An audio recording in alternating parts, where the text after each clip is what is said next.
Bonjour et bienvenue les amis sur cette nouvelle vidéo de GR Motors. Aujourd'hui, on va faire une vidéo sur l'Alpine A310 4 qui est derrière moi. Donc vous avez été plusieurs à m'en parler dans les commentaires, vous vouliez une vidéo sur cette voiture. Eh bien, c'est ce qu'on va faire. Alors de quoi on va parler? Donc du coup, j'ai différents travaux à faire dessus, je vous l'avais expliqué dans la dernière brève d'atelier. Donc là, aujourd'hui, on va commencer par le châssis. Donc on a des cylindres blocs à changer sur le châssis, sur les tirants avant, des cylindres blocs sur le train arrière. Et aussi le circuit de freinage, donc on a les étriers à remettre en état devant, avec les disques à remplacer les plaquettes, et à l'arrière on a donc disques et plaquettes à changer. Alors petite mise au point aussi sur les types de moteurs qui ont été montés sur ces Alpine A310 4. Donc là du coup avec le client je me suis pris des notes pour pas vous raconter de bêtises. Alors qu'est-ce qui a été produit? Eh bien donc on a, je regarde sur mes notes, de 71 à 74, donc on a eu les Alpine A310 VE. Motorisation dérivée de la R16 TS, donc le 1605 cm3 de carbu en 45, alésage plus 1 mm, grosse soupape, arbre à cam modifié, donc 125 chevaux DIN et 1263 exemplaires. Après, donc de 74 à 75, l'Alpine A310 VF, donc motorisation dérivée de la R17 TS, donc 1605 cm3. Alors là, on avait une injection DG-tronique, donc de 125 chevaux DIN, 699 exemplaires. En 76, donc le modèle qu'on a ici, on avait donc les Alpine A310 VG, donc TX, motorisation de la R16 TX, donc le 1647 cm3, un carbu en 32, 95 chevaux, 386 exemplaires. Et donc au total, eh bien, il y avait 2348 exemplaires. Alors le modèle qu'on a ici, donc c'est une VG avec un moteur de R16 TX, donc qui est normalement un carburateur double corps, mais sauf que là, en fait, celle-ci, elle a été équipée avec des carburateurs Weber. Donc voilà un petit peu pour les explications des différentes motorisations qu'il y a eu sur ces Alpine A310 en 4 cylindres. Donc j'ai déjà avancé sur les travaux. Là, sur la partie train avant, eh bien, vous voyez là, les disques de frein sont déjà remis en place. On a les plaquettes neuves. Donc les étriers sont démontés parce que ils sont en cours de remise en état. On va aller voir ça après. Donc qu'est-ce que j'ai changé d'autre? Eh bien ici vous voyez il y a les cylindres blocs de tirant supérieur et inférieur ici là qui ont été changés parce que ça c'était complètement cuit. On a les cylindres blocs de bar stable ici là, alors là vous voyez là qui sont là avec ces paliers en métal parce qu'ils étaient complètement bouffés. Donc ça c'est sur la partie train avant, il y a les cylindres blocs aussi à cet endroit là de barres stabilisatrices, gauche et droite qui ont été changées parce que c'était tout cuit. La partie train arrière, donc je suis en cours de démontage, donc étrier démonté, donc j'ai les disques à remplacer aussi. Sur ce côté là on va tout sortir et j'ai le roulement à remplacer parce que celui-ci en fait il fait un bruit, il est archi mort. Donc ça eh bien c'est en cours de démontage, on va faire la même chose de l'autre côté. Dans la dernière brève d'atelier, il me semble qu'on avait évoqué la partie moteur et qu'on devait faire le châssis dans un premier temps et la partie moteur dans un second temps. Et bien au final, en fait, on va tout faire. Donc je vais déposer le collecteur d'échappement pour faire les réparations à ce niveau-là, faire un petit renfort. On va mettre de la bande thermique autour du collecteur d'échappement pour protéger de la chaleur. Par chance et par connaissance et relation, j'ai trouvé une boîte à air de R12 Gordini d'origine. Donc du coup, super. Donc du coup, on va pouvoir remettre la boîte à air d'origine Gordini et pouvoir aller chercher de l'air frais extérieur et surtout filtrer beaucoup plus efficacement que ça. On va aussi reprendre l'allumage, comme d'habitude, démontage, remise en état, bande allumeur. On va remplacer aussi ce joint de cache arbre à cam qui fuit. Vous voyez là il y a de l'huile, il y a cet endroit là, donc on va changer ça, on va en profiter pour en même temps aller contrôler le jeu aux soupapes, important dans une mise au point. Sous la partie inférieure, donc oui il me semble que je vous l'avais évoqué ça, donc là je vais déposer les transmissions aussi, vidanger la boîte pour remplacer ces fameux joints spi là qui fuient. Vous voyez là on voit bien les traces d'huile, bon sur ces boîtes là ça fuit toujours plus ou moins, mais bon là ça fuit quand même énormément, donc on va remplacer les deux joints spi, un à gauche, un à droite évidemment, les deux côtés. Autre chose aussi au niveau du sélecteur, alors là j'ai déjà démonté la sélection, le reste il va falloir que je l'enlève par le dessus. On change le petit cylindre bloc de sélection parce que là au bout de mon doigt vous voyez cette partie là, elle est complètement morte. Et en fait ce qui se passe c'est qu'on n'arrive même plus à mettre la cinquième. La voiture elle a plus de cinquième, tellement qu'il y a de jeu dans le sélecteur, on n'a plus de cinquième du tout. Et du coup aussi autre chose à la demande du client, on va remplacer le carter d'huile. Logiquement on va passer avec un carter aluminium avec les ailettes pour le refroidissement. Parce que, pourquoi? Parce que le client le souhaite. Et puis vous voyez celui-ci il est complètement enfoncé, faussé. D'ailleurs vous voyez il fuit au bouchon. il fuit aussi au niveau du joint de carter, donc bah, on va remplacer ça, ça va pas faire de mal et ça va limiter les fuites. Et on va optimiser de par la même occasion le refroidissement de l'huile. Alors ce qui est prévu aussi au niveau de l'échappement, vous le voyez là, cette partie-là, eh bien, elle a été bricolée un petit peu dans tous les sens. Donc, vous voyez, il y a des soudures qui ont été refaites là, il y a une tresse qui a été mise, c'est pas de plan, c'est pas d'horizontalité. Donc, logiquement, on va sûrement repartir soit sur un bout existant d'origine, ou alors refaire une pièce en inox propre, enfin quelque chose de propre. Parce que c'est dommage, vous voyez, notre tube de sortie ici, bah, il est beau, c'est propre, c'est bien fait. Et puis là, je sais pas, ça c'est bon. On va voir comment on fait, qu'est-ce qu'on fait. Et on va essayer de faire quelque chose de mieux que ça quand même. J'en profite pour vous présenter le soubassement et le châssis d'une A310 4, parce que peut-être que certaines personnes ne connaissent pas comment c'est fait. Alors comment c'est constitué? Et bien là, vous voyez, si on part de l'arrière ici, donc on a un châssis, donc on a les trains roulants qui sont fixés, qui soutiennent le moteur aussi sur les points de fixation. Donc ça fait le berceau qui nous tient l'ensemble moteur train roulant arrière. Après, vous voyez, ça repart comme ça. Et ici, on a une grosse poutre centrale qui traverse toute la voiture. Vous voyez, une grosse poutre. Donc une grosse poutre métallique. Ces pièces-là servent à fixer uniquement la caisse. Donc vous voyez, ça part jusqu'ici. Là, ici, ça part de chaque côté. Donc ça, c'est encore une grosse poutre qui vient renforcer le châssis à l'avant. Alors on se tourne. Voilà. Et là, en fait, on continue d'avancer. On a toujours la poutre avec la partie cadre qui vient tenir en fait le châssis avant. L'avantage de ça, c'est qu'on se retrouve avec un châssis qui est relativement rigide, qui est plutôt bien fait. Et puis la légèreté, parce qu'en fait, on a une caisse qui est entièrement en fibre. Toute cette partie-là, vous voyez, tout ça, c'est de la fibre. Donc du coup, en fait, ce qu'on a, c'est qu'on a un châssis avec une coque en fibre qui est posée dessus. Les étriers de frein de l'Alpine, donc les voici, ils sont tels que je les ai démontés. Donc vous voyez, c'est un peu cracra. D'ailleurs, là, vous voyez l'excédent de graisse, là. Ça, c'est de la graisse de roulement, donc il y en a eu une certaine quantité qui a été mise. Vous voyez, ça a débordé partout. D'ailleurs, on en avait plein les plaquettes. C'était pas terrible pour le freinage. L'autre étrier, eh bien, lui, c'est celui qui grippe. Il est grippé dedans. Et là, comme on peut le voir, si on regarde un peu plus près, vous voyez là, le piston, eh bien, le chrome, tout est parti. Il est en train de rouiller complètement. Donc ça, de toute façon, on va extraire ça. On va extraire les pistons des deux étriers de frein. Et comme vous l'apercevez à côté, eh bien, j'ai un kit avec les joints en neuf et surtout des pistons neufs. Là, au moins, on est sûr qu'on va avoir une étanchéité parfaite et un fonctionnement parfait des étriers. Et bien là, ce qu'on va commencer par faire, on va faire la remise en état ensemble. Eh bien, on va sortir les pistons des étriers et puis on va déjà commencer par nettoyer tout ça. Allez, c'est parti!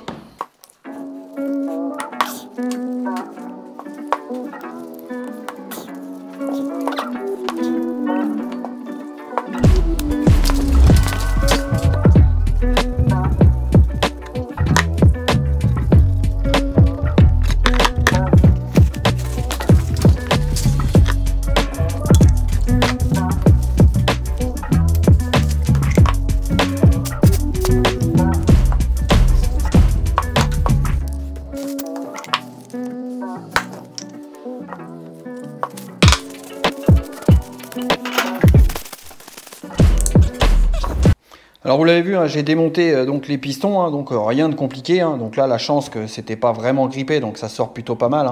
Avec un peu d'air comprimé, on arrive à les chasser quand ils sont pas trop grippés. Quand ils sont grippés, des fois c'est une autre paire de manches, c'est plus compliqué. Alors quand ils sont vraiment grippés, en fait, moi ce que je fais, c'est que je le laisse sur la voiture. Et puis bien en fait, avec la pédale, on vient pomper et puis on vient pousser le piston. Alors attention, parce qu'évidemment, quand il arrive en bout de course et puis qu'il sort, faut protéger parce que sinon là vous risquez de prendre tout le liquide où je pense, donc c'est pas génial. Alors donc maintenant ce qui va nous rester à faire, vous voyez, c'est nettoyer tout ça, vous voyez toute l'oxydation. Là on peut revoir un petit peu l'état du joint, vous voyez, c'est pas très beau. Là vous voyez, on voit que c'est en fait l'alu qui commence à s'oxyder et le joint il a tout gonflé, tout. Enfin bon, ça c'est mort. Là le cache-poussière c'est fini pour lui. Donc le piston, on va dire que ça va, il n'est pas trop abîmé. On voit bien quand même qu'il est marqué. Là, on voit les traces, il est quand même assez marqué. Là, on voit que sur la partie haute, il est rouillé. Vous voyez, à l'intérieur, ça commence à rouiller d'un peu partout. L'autre étrier, alors lui, pareil. Vous voyez, là, on voit bien toute la sulfatation, l'oxyde d'alu, là, partout, vous voyez, dans tout le tour, là. Ça vient gonfler, ça vient prendre la place du joint. Donc ça, c'est pas terrible, faut virer tout ça. Le piston, alors lui, de ce côté-là, il est dans le même état. On voit bien les traces, les marques. Bon, cela dit, ça va. J'ai vu pire. La partie haute, on voit qu'elle est bien oxydée. Donc, de toute façon, ça, on s'en fout. on les change.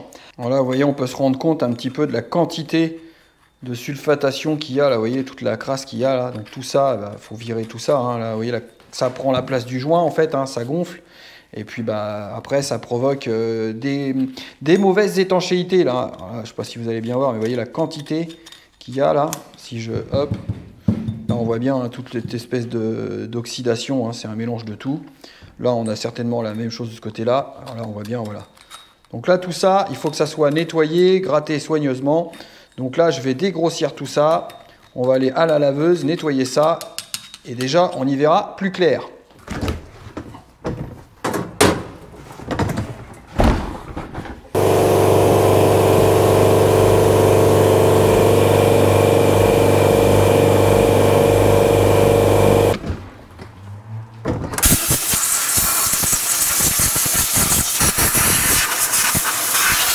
Bon et bien voilà, là ils sont tout propres, hein. Je les ai dégraissés surtout parce que bah, on a enlevé tous les résidus hein, d'huile, de gras, de tout ce qu'on veut. Et puis bah, maintenant on va aller direction microbilleuse hein, pour leur redonner un bon coup de jeunesse. Alors les amis, là on se retrouve dans mon local où j'ai le bichromatage juste derrière. Et en fait ici, je sais même pas si je vous l'ai déjà présenté, mais c'est mon coin où je fais le sablage microbillage. Alors en fait, j'en ai une grosse ici hein, qui sert surtout à faire le sablage. Hein, là j'ai du très gros grain, du corindon. Juste derrière ici, j'en ai une autre, celle-ci, bah, c'est du verre concassé, donc c'est un peu moins agressif que la machine d'à côté. Et celle-ci dans laquelle on va opérer maintenant, et bien là, c'est de la bille de verre. Donc, petit détail, ce que j'ai fait pour protéger l'intérieur de mes étriers, j'ai tout simplement remis en fait les vieux pistons à l'intérieur, hein, comme ça va éviter d'aller endommager la portée au microbillage. Donc bon, normalement au microbillage on craint pas grand chose hein, parce que ça, si on n'insiste pas comme un sauvage, c'est quand même quelque chose d'assez doux. Et d'ailleurs dans l'avenir j'envisage aussi d'en rajouter une, mais qui sera au bicarbonate, donc qui sera encore quelque chose de beaucoup moins agressif, qui sera plus doux pour aller décaper certaines pièces délicates, style des carburateurs par exemple.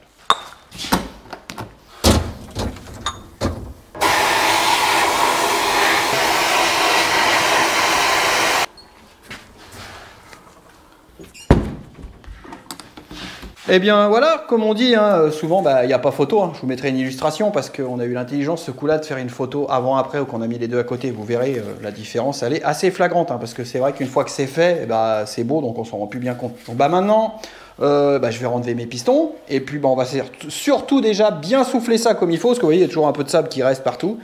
Les repasser au lavage et puis on va commencer à pouvoir réassembler tout ça. Alors bien évidemment aussi, une chose que j'ai faite, hein, pour moi, vous me connaissez maintenant, ça tombe sous le sens. Les deux purgeurs qui étaient tout rouillés, eh bien, je les ai passés à la microbilleuse aussi. Là, je vais les passer à la brosse rotative, on va les dégraisser comme il faut. Et puis, direction le bichromatage pour avoir des purgeurs qui soient beaux et surtout qui ne rouillent plus. Allez, c'est parti. Toutes nos pièces sont nettoyées, elles sont prêtes à être réassemblées. Donc, les étriers en eux-mêmes, vous avez vu, nettoyage, microbillage, donc voilà, ils ont un autre aspect, hein. J'ai nettoyé toutes les gorges en fond, donc là c'est impeccable, hein. Ça c'est bien rattrapé, hein, la microbilleuse, hein. Ça va vraiment bien, hein. Ça marche vraiment bien, et c'est surtout, c'est très efficace, et on gagne beaucoup de temps, et on a un résultat optimal. Les purgeurs, eh bien, comme vous l'avez vu, hein, donc pareil, hein, microbillage et bichromatage, hein, donc bon, ils gardent quelques stigmates hein, de la rouille, hein, de la corrosion, mais bon, cela dit maintenant, en fait, hein, étant bien décapés, rosingués, bichromatés, au moins ils ne rouilleront plus. Hein. Donc les deux, hein, voilà, ils sont pareils, hein, refaits, propres. J'en ai profité pour remettre en état aussi les colonnettes hein, parce que eh bien, elles étaient complètement oxydées, pleines de rouille. En fait, ça faisait des boursouflures de rouille sur les colonnettes. Alors ces pièces-là, en fait, elles se situent où? Elles sont ici. C'est ce qui permet de l'assemblage entre l'étrier et le support d'étrier. Et il y a un coulissement en fait, qui se provoque entre les deux. Donc c'est important que toutes ces portées-là soient propres pour qu'on ait un fonctionnement optimal de l'étrier. Hein, et comme je dis souvent, eh bien en fait, le temps que je passe à nettoyer, préparer mes pièces, vous voyez comme ici, donc je fais tout ensemble, eh bien ça me fait gagner beaucoup de temps en remontage. Comme par exemple ces colonnes-là qui sont propres, quand on va les remonter, on va légèrement les graisser et au moins ça va se monter tout seul et on va avoir un fonctionnement au niveau du système de freinage et des étriers qui va être optimal. Ça c'est important parce que si vous remontez un truc qui est complètement crado, rouillé, dégueulasse, vous forcez et tout, et puis au final ça ne fonctionne pas au top.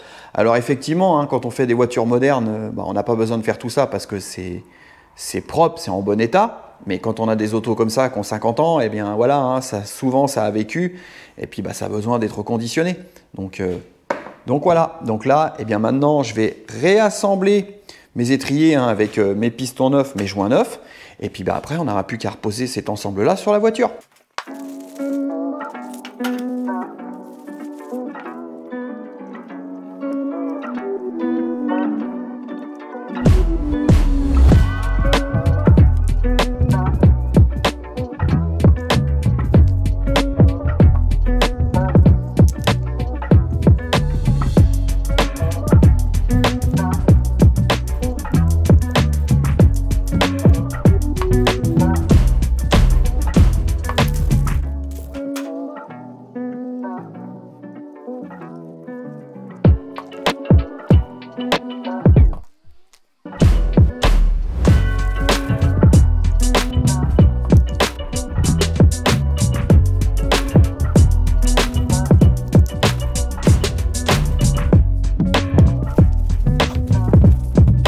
Les étriers sont rassemblés, comme vous l'avez vu, rien de bien compliqué, hein, c'est des étriers très simples.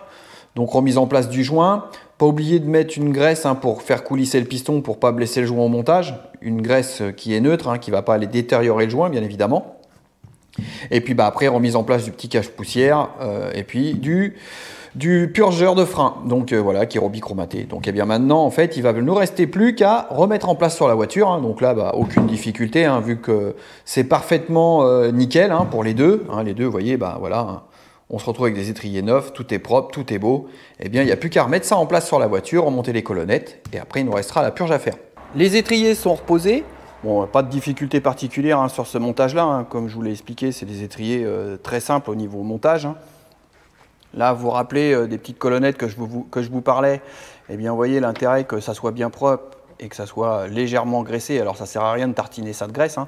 Mais vous voyez là, bah, on a quelque chose qui est bien mobile, hein. C'est ce qui permet en fait à l'étrier d'être flottant sur son support d'étrier. Alors, bien évidemment, le support d'étrier sur cette partie-là, il a été démonté. Et évidemment, je l'ai tout nettoyé, tout brossé hein, pour qu'on ait une surface de contact propre, hein. Puis bah, là, forcément, notre étrier est propre vu qu'on l'a entièrement microbillé. Et donc les petites colonnettes qui sont nettoyées, remis en place. Et vous voyez, il y a une petite butée là et une petite goupille de l'autre côté. C'est juste ça en fait qui l'empêche de sortir. Donc l'étrier, il est verrouillé par ces deux colonnettes là, une au-dessus et une en dessous. Donc jusque là, bah voilà, hein.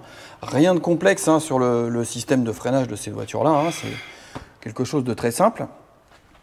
Sur la partie train avant, tout ce qui était nécessaire à être remplacé, ça a été fait. Donc eh bien, maintenant, on va pouvoir passer au train arrière, hein, parce qu'il y a un petit peu plus de boulot sur le train arrière.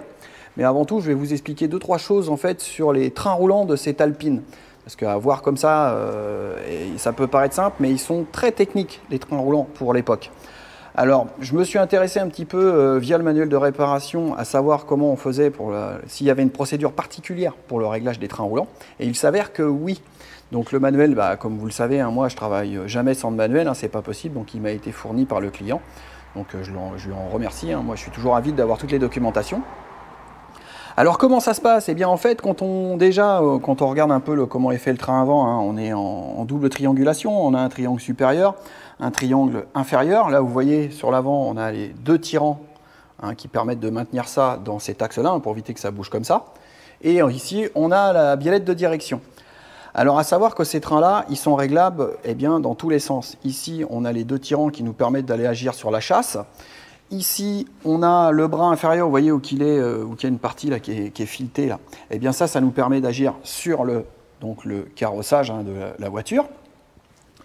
Ici, cette partie-là, la biellette, bon, bah, classiquement, elle vient régler donc, le parallélisme, hein, ce qui nous permet d'aligner les roues dans le sens de la marche. Et autre chose aussi, qui a une particularité sur cette voiture-là, c'est qu'au niveau de la rotule de direction, eh bien, alors il y a eu deux montages. Il y a eu un montage avec des rotules coniques, et il y a eu un second montage, comme sur celle-ci, où il y a un montage avec des rotules qui sont filetées. Ça veut dire que la fusée, ici, elle est filetée. Donc l'axe de la rotule, on le visse dedans, et vous voyez, en dessous, on a un contre-écrou. Pourquoi la hauteur de crémaillère est importante? Eh bien, tout simplement, c'est lié à vos variations de hauteur de caisse. C'est-à-dire que quand vous roulez, quand vous freinez, la voiture plonge. Quand vous accélérez, elle se déleste. Donc, on fait des variations de hauteur de caisse. On a du débattement de suspension. Et comme en fait vous avez votre biellette de direction, hein, crémaillère là-bas, biellette de direction, rotule de direction qui est raccrochée au pivot, hein, c'est ce qui vous permet, bah, vous voyez là, forcez un petit peu de braquer les roues de gauche à droite. Mais vous comprenez bien que quand on vient déplacer cet ensemble-là, il y a des points de liaison, le triangle supérieur, le triangle inférieur, et bien en fait, si vous avez une hauteur de crémaillère qui est pas bonne ou incorrecte, et bien en fait, on va induire des variations de parallélisme en fait.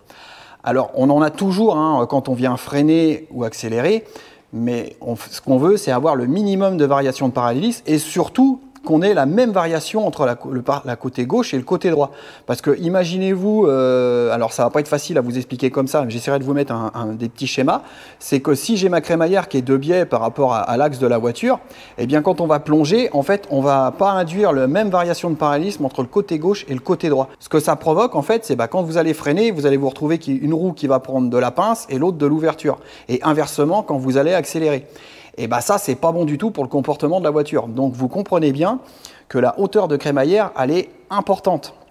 Alors, le gros avantage qu'on a sur cette voiture-là, c'est qu'on a un réglage de crémaillère indépendant entre la gauche et la droite. Donc, si, admettons, on a une crémaillère qui n'est pas parfaitement horizontale, enfin perpendiculaire par rapport à l'axe de la voiture, eh bien, ça nous permet d'aller corriger le jeu indépendamment entre la gauche et la droite, et justement de corriger ces variations de parallélisme et surtout faire en sorte qu'on ait les mêmes variations quand on freine ou quand on se délaisse. Ça veut dire qu'on ait la même variation si, admettons, je vais grossir le trait, quand je freine, eh bien, je prends 1 degré de pince à gauche, et ce que je veux, c'est de prendre 1 degré de pince à droite aussi. Parce que si vous imaginez que je prends 1 degré de pince à gauche et puis qu'à droite, je prends 1 degré d'ouverture dans l'extrême, votre voiture elle va tirer à droite. Donc voilà, voilà les problèmes que ça peut engendrer, et surtout aussi sur les routes bosselées. Quand votre voiture a fait du mouvement de suspension, si vous avez vos roues qui font constamment ça, mais si elles font en dissymétrie, vous avez une voiture qui fait ça en fait, ça va pas. Donc c'est vraiment important pour le comportement de la voiture. Mais de toute façon, tous les angles de train avant sont importants sur une voiture. Attention quand on intervient sur ce type de train roulant. Donc vous voyez, il y a beaucoup de réglages à faire, il y a des procédures à suivre. D'ailleurs, dans le manuel de réparation, ils nous disent qu'il y a des outils spécifiques à employer qui vont venir bloquer les trains roulants dans une certaine position qui va nous permettre d'ajuster justement ces fameuses hauteurs de crémaillère. Donc à gauche, à droite, et on a la même chose sur la partie arrière. On a les ajustements de crémaillère qui sont ajustables aussi. Je vous ferai voir, on a les mêmes rotules. Donc hyper important quand on fait des réglages de train roulant sur des voitures qu'on ne connaît pas, surtout sur des voitures historiques et tout ça, manuel de réparation. Et puis bien lire le manuel et bien faire attention à toutes les indications qui sont données, comme par exemple ici, il faut des outils spécifiques ou pas, ou charger la voiture, ou voilà, il peut y avoir plein de choses différentes. Donc manuel de réparation, très important. Alors on se retrouve sur la partie arrière. Donc spécificité aussi, c'est que comme à l'avant, on est en double triangulation. Donc ça, voilà, c'est ce qu'on a de mieux en train roulant. Et autre spécification pour l'époque, c'est qu'on a une biellette qui nous permet le réglage donc, de parallélisme à l'arrière.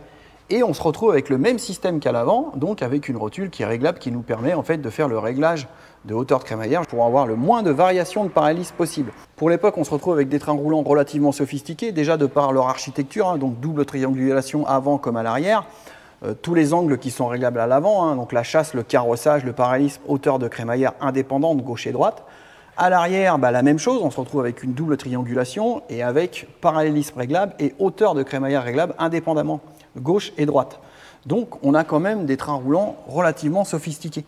Donc attention quand on tombe sur ce type de véhicule-là, même que c'est ancien, vous voyez, on est sur un véhicule qui est des années 70, au niveau réglage de train roulant, vous voyez, il y a toute une procédure à suivre pour qu'on ait une tenue de route optimale du véhicule. Et ça, c'est très important. Donc vous voyez, quand je me répète encore, le fait de prendre le manuel et de lire le manuel, ça nous donne toutes ces informations-là. Là, j'ai le pivot qui est déposé. Je vais pouvoir vous expliquer un petit peu plus l'histoire de cette fameuse rotule là, qui est réglable en hauteur. Donc là, vous avez la biellette, ce qui permet de régler tout simplement le parallélisme. Bon, ça, voilà, c'est plus ou moins commun. Et cette fameuse rotule, là, vous voyez, elle est filetée. Et puis, bien évidemment, en fonction de quand je vais la visser, on va augmenter ou diminuer cette hauteur-là. Donc, on va modifier, en fait, la hauteur de crémaillère. Alors, voilà, donc, quelque chose sur lequel il faut bien faire attention. Parce que là, vous voyez, il y en a qui pourraient se dire, tiens, je défais le truc, je commence à prendre un arrache-rotule, puis je me dis, tiens, c'est marrant, la rotule, elle sort pas. Elle ne sortira pas parce qu'elle est filetée. Alors, c'est vrai que ces montages-là, c'est pas commun. On n'en voit pas sur toutes les voitures, surtout des voitures qui étaient de série, quoi, pour l'époque, quoi. Donc, une chose que j'ai faite aussi, c'est avant de démonter, je me suis dit, je vais aller prendre des repères, comme ça, si je sors mes rotules ou quoi que ce soit, compter mes nombres de tours, enfin bref, me faire des repères. pour me dire, comme ça, quand je vais remonter, eh bien, je vais me rapprocher au plus proche des réglages de l'origine. Comme ça me fera moins à aller chercher quand je serai en phase de réglage. Alors, j'ai été voir un petit peu comment c'était positionné d'origine et je pense que eh bien, ça a dû être touché parce qu'en fait, j'ai les 4 rotules eh bien, en fait, qui étaient complètement vissées à fond. Donc, vous voyez, elles sont complètement les 4 embutées. Alors, ça me surprend beaucoup parce que je suis quand même étonné que les 4 aux 4 coins, elles soient toutes bloquées à fond. Elles sont là justement pour aller compenser forcément des hauteurs, alors que les 4 se retrouvent à fond. Bon, alors je suppose qu'il y a quelqu'un qui est passé par là et puis qui n'avait peut-être pas connaissance de ça. Et puis, en toute logique, il s'est dit, non, mais il faut que je les serre à fond et puis après, je viens serrer ça. Mais là, justement, c'est pas comme ça qu'il faut faire. Là, on se rend compte qu'en fait, technologiquement parlant, sur les trains roulants de cette auto-là, eh bien, on était quand même déjà sur des choses vachement évoluées. Vous avez vu, tous les angles à l'avant sont réglables. À l'arrière, on a le parallélisme qui est réglable, avec les hauteurs de crémaillère indépendantes roue par roue qui sont réglables.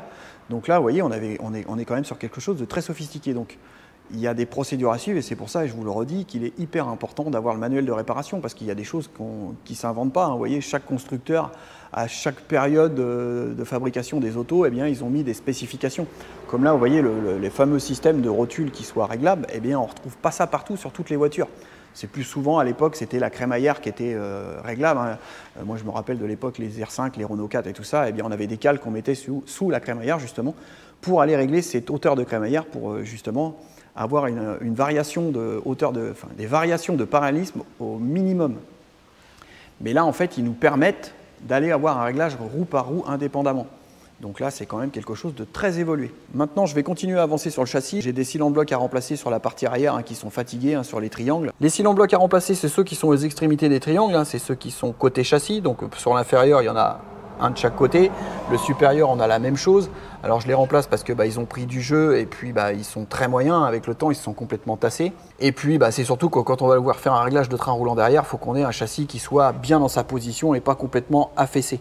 Alors là, rien de technique, on dépose, on chasse à la presse, on remet en place. Juste la particularité, pour ceux qui font de la mécanique, ils le savent, quand on remonte les triangles, eh bien, on ne va pas aller serrer ces vis ici en place sur le pont. On va les serrer quand la voiture a son assiette à sa position pour que le triangle se retrouve dans sa position de travail, mais pas dans la position détendue. Sinon, après, vous lui mettez de la contrainte et puis à un moment, il finit par lâcher. Alors les amis, on se retrouve dans le local moteur. Donc on est toujours sur l'Alpine A310. Et en fait, j'ai un souci avec les freins arrière sur la commande que j'ai effectuée. Donc, j'ai commandé des disques de frein pour l'avant et l'arrière. Donc, le fournisseur me dit, voilà, c'est les mêmes disques, il n'y a pas de souci, c'est les mêmes diamètres, les mêmes grosseurs, c'est les mêmes disques. Bon, bref, ok. Donc, je commande les disques, je reçois les disques. Et en fait, là, j'ai démonté mes moyeux arrière pour pouvoir remplacer mes disques et mettre les nouveaux. Et là, il y a un problème. Et je vais vous faire voir ce que c'est. Alors, le problème, donc là, c'est le disque neuf que j'ai reçu. Là, c'est l'ancien disque qui est monté sur le moyeu. Alors là, jusque-là, tout va bien. Donc je l'enlève, vous voyez. Je vais le positionner à côté. Donc, eh bien, on a les mêmes disques, même épaisseur. Si je fais ça, vous voyez, hop, on a les mêmes diamètres. J'ai déjà mesuré et tout. Donc tout est pareil. Alors le seul problème, vous allez vite comprendre, eh bien, c'est que là, on a un problème avec les trous. Donc, eh bien là, j'ai un 3 trous. À l'avant, ils sont montés comme ça, donc 3 trous. Et à l'arrière, c'est les mêmes disques, sauf qu'en fait, il y a 4 trous. Donc, je rappelle mon fournisseur par rapport à ce problème de disque de frein, parce que, effectivement, vous voyez bien, c'est pas les mêmes trous, ni rien du tout. Et là, il me dit, ah oui, effectivement, il y en a eu de montés en 4 trous, mais c'est plus disponible. On les a pas, on peut plus les avoir pour l'instant. Donc, d'accord. Alors, je rappelle un second fournisseur qui fournit aussi des pièces d'Alpine. Et là, il me dit la même chose. Il me dit oui, les 3 trous, oui, effectivement, j'en ai, mais par contre, pour les arrières en 4 trous, j'en ai pas, c'est plus disponible pour l'instant. Bon, alors là, on se retrouve dans l'impasse, surtout que les disques arrière, ils sont pas beaux, quoi. Alors, en y regardant d'un petit peu plus près, quand même, en examinant les choses, donc, les diamètres de disques, c'est les mêmes. Les épaisseurs de disques, c'est les mêmes. Les déports de disques, c'est les mêmes. Et si on regarde bien de plus près, si on s'attarde bien, alors vous voyez, les empreintes ici, là, on a les mêmes. Et surtout que si on regarde celui-ci, là, si vous regardez bien, vous avez bien les 1, 2, 3 trous. Vous voyez, 1, 2, 3 trous. Donc en fait, ils ont modifié les disques avant, qui étaient en 1, 2, 3 trous, pour refaire en fait 3 autres trous supplémentaires. Alors, il y a une différence au niveau des trous, donc ça, c'est pas grave. Et il y a une seconde différence aussi. C'est bien, en fait, quand je mets le disque sur le moyeu, et ben vous voyez, il a du jeu. Parce qu'en fait, le diamètre intérieur du disque, et ben, ils sont plus petits. Moi, ce que je suppose fortement, hein, c'est que, en fait, ils ont fabriqué une série de disques comme ça pour l'avant. Et puis après, sur l'arrière, ils ont dû mettre un type de moyeu différent, hein, qui doit provenir certainement d'une autre auto. Et puis du coup, eh bien, plutôt que de reproduire des disques complets, eh bien, en fait, ils ont conservé les disques avant, hein, au niveau épaisseur et diamètre, et ils ont tout simplement repercé les trous qui manquaient, et ils ont augmenté le diamètre ici pour qu'il se monte là. Alors, eh bien, ce que je vais faire, bien évidemment, j'en ai parlé avec le client, avec l'accord du client, eh bien moi, ce que je vais faire, c'est que je vais reprendre le diamètre ici autour, et puis je vais tout simplement repercer les trous qui me manquent. Alors, pour repercer les trous, hein, ça va être très simple, hein. J'ai un gabarit, donc vous voyez, si je fais, parce que là on voit bien qu'il y a des trous supplémentaires, vous voyez là les trous supplémentaires, donc si je me raligne sur mon trou ici, le trou pilote on va dire, eh bien vous voyez, je retombe pile poil sur les trous, les 3 trous, vous voyez. Donc là moi en fait ce que j'ai à faire pour que mon disque neuf puisse se monter sur mon moyeu, et bien en fait là je vais me boulonner ici pour me centrer dans ce trou là, bien me centrer évidemment ici, et puis en fait j'ai juste à me servir des guides pour percer là, là et là, et je me retrouverai avec mes 4 trous, et du coup je pourrai monter le disque sur son moyeu. Alors bien, du coup c'est une opération pour moi qui n'est pas compliquée. Alors je peux comprendre que pour certains garagistes, ils tombent là-dessus, si on n'a pas le matériel, on est coincé quoi. Mais bon, dans mon cas à moi, du fait que ça soit disponible nulle part, on va pas se bloquer là-dessus. Donc c'est une opération relativement simple à mon niveau avec l'équipement que j'ai. Donc eh bien, ce qu'on va faire, c'est qu'on va, on va reprendre le diamètre ici, dans un premier temps, autour. Hein, donc ça, c'est pas quelque chose de compliqué. Et puis après, comme vous l'avez vu, hein, je vais prendre le disque, je vais le superposer, le boulonner, bien me centrer. Et puis après, j'ai juste à refaire mes perçages, hein, surtout que c'est pas une matière très dure. Et puis comme ça, on pourra monter des disques neufs à l'arrière. Donc voilà un petit peu la péripétie. Donc ça, c'est pas inquiétant. Donc là, ce que je vais faire, c'est que je vais faire mes perçages et tout ça. Et puis comme ça, on pourra changer nos disques arrière. Alors pour ceux que ça intéresse de savoir comment je vais m'y prendre pour modifier ces fameux disques de frein et les adapter sur les moyeux en usinage, eh bien je vais faire une vidéo dédiée pour ça. Alors là, elle ne va pas être sortie, mais elle sortira la semaine prochaine, et quand elle sera sortie, de toute façon, je mettrai un lien dans la description de cette vidéo qui vous y emmènera directement. Donc là, en fait, vous voyez, hein, je vais faire l'adaptation, ça vous verrez comment je fais. Et puis donc, on va remettre ça en place sur la voiture. J'ai pris l'assistance de Enzo Authentiquera, je vous mettrai les liens dans la description. Donc c'est lui qui tient la caméra. Donc le fait d'avoir mis ça sur l'établi monté à blanc comme ça va me permettre de vous faire un maquettage du train arrière. Hein. Donc visuellement pour vous c'est beaucoup plus simple que de le regarder sur la voiture. Parce que moi sur le principe de fonctionnement, je le comprends et je le conçois. Mais j'imagine que pour certains d'entre vous, vous ne voyez pas trop bien comment fonctionne une suspension. Donc là on a la partie du train arrière. Donc là ici on a le triangle inférieur. Hein. Là on est sur le châssis, c'est les parties qui tiennent le châssis ici. Ici on a la rotule inférieure. Ici, on a le pivot. Sur cette partie-là, on a le moyeu qui est fixé avec le disque de frein et la roue. Cette partie-là, c'est le triangle supérieur où on a les liaisons donc, au châssis. Donc, vous voyez, ça fait l'ensemble de demi-train arrière. Et en plus, on a cette biellette-là sur ce train arrière d'Alpine qui nous permet de régler le fameux parallélisme avec sa spécificité sur cette Alpine qui a en fait un réglage de hauteur de crémaillère. Alors là, on n'a pas de crémaillère, mais on l'appelle comme ça. Donc c'est ce qui va nous permettre de pouvoir régler nos variations de parallélisme en fonction de l'enfoncement et du délestement de la caisse. Et les réglages de train roulant sur cette Alpine, en fait, on a de l'outillage spécifique qui nous permet de verrouiller la suspension dans une position donnée et qui va nous permettre d'effectuer les réglages correctement. Et ça, c'est très très important. Et d'ailleurs, dans la procédure, la première chose qu'ils nous disent de régler, c'est cette variation de parallélisme. Donc voilà, en fait, je voulais vous expliquer un petit peu comment c'était constitué pour que certains d'entre vous, vous voyez que ça soit plus clair de comment est constitué un demi-train arrière. Alors là, on a un demi-train arrière qui est déjà très évolué, hein, parce qu'on a quand même triangle inférieur, triangle supérieur, donc on a une double triangulation. On a une biellette qui nous permet de régler le carrossage, donc c'est pas forcément commun à toutes les voitures, parce que à cette époque-là, les trains arrière, hein, c'était plus souvent des simples bras tirés, tout simplement, mais pas de la double triangulation. Et là, sur cette voiture-là, ce qu'il faut savoir, c'est qu'on a la même chose devant et derrière. Et c'est surtout que devant, ils nous permettent beaucoup de réglages. Hein. Comme je vous l'ai dit, on a la chasse, le carrossage, le parallélisme, bien évidemment. Et on retrouve le système de réglage de rotule aussi bien à l'avant qu'à l'arrière qui nous permet de régler notre hauteur de crémaillère, donc côté par côté. Ce qui nous permet d'avoir un réglage très fin et d'avoir des corrections parfaites si vous voulez, en variation de parallélisme quand vous avez l'enfoncement ou la détente des suspensions. Les trains roulants, les géométries de trains roulants, eh bien c'est beaucoup plus compliqué qu'il n'y paraît. Donc il y a une cinématique, vous voyez, hein, dans tous les mouvements et dans toutes les déformations, il y a beaucoup d'angles qui rentrent en jeu. Alors vous imaginez, quand on vient prendre des appuis et tout ça, avec les transferts de masse, hein, et d'ailleurs c'est pour ça que les liaisons de train roulant, vous voyez ici, il est très important que ça soit en bonne condition. Vous voyez, là, déjà, là, c'est plus en bonne condition. Donc, dès qu'on commence à avoir des jeux à gauche, à droite, eh bien là, on se retrouve avec des variations d'angle qui peuvent être très dérangeants pour la tenue de route. Et c'est pour ça, d'ailleurs, qu'on se retrouve avec des autos, des fois, qui ont des comportements très bizarres.